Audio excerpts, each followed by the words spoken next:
Out of the 193 nations in the UN, the United States contributes more than 180 of them combined. So certainly, I think the United Well, you know, they've got constituencies here, and their constituencies are anti-Zionist, they're anti-Israel, and so they have to make a stand for their own constituencies.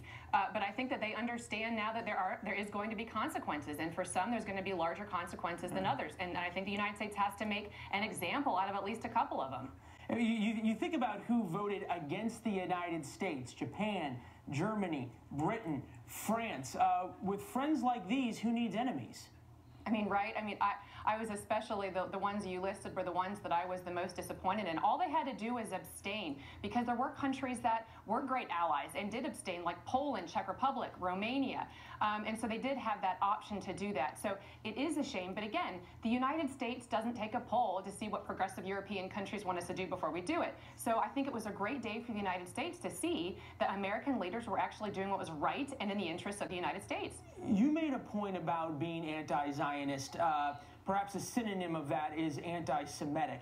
This is the latest stats, according to UN Watch, about UN General Assembly votes. Of the 83 out of 97 resolutions criticizing individual countries, 86% of those were against Israel. Moved down to the human rights votes. More than 50% of the Human Rights Council votes individually against Israel. I spent 4 years in the Middle East. No country's perfect, Israel among them. But really, more than 50% of the resolutions, there's a few other countries who have, dare we say, some other significant issues. Isn't it amazing? The Human Rights Council is a farce. It's used by despots to lecture Israel, a liberal democracy, when they have no standing, no moral standing at all for themselves. I absolutely think that the UN Human Rights Council is something that the United States should look at withdrawing from. I mean, why partake in such a farce as the Human Rights Council? Right. Well, to your point, when Saudi Arabia, among others, are the ones who are talking about human rights, there is a richness there. It was President Kennedy, if we zoom out, who said the UN is the last best hope for the world at a time, obviously, during the Cold War when things were very different, but no less dangerous.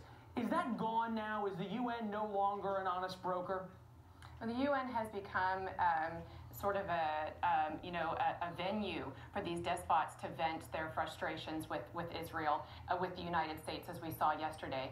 And so, you know, it doesn't serve United States purposes in many ways, in many respects. And the further time goes on, the more true that is. Well, and you make a very good point, that if you make a threat, is what we heard from the president and the U.S. ambassador to the UN, you got to follow through, and we will see if they do. Perhaps that will change folks' thinking at the next vote. Thank you, Rebecca. Good to see you.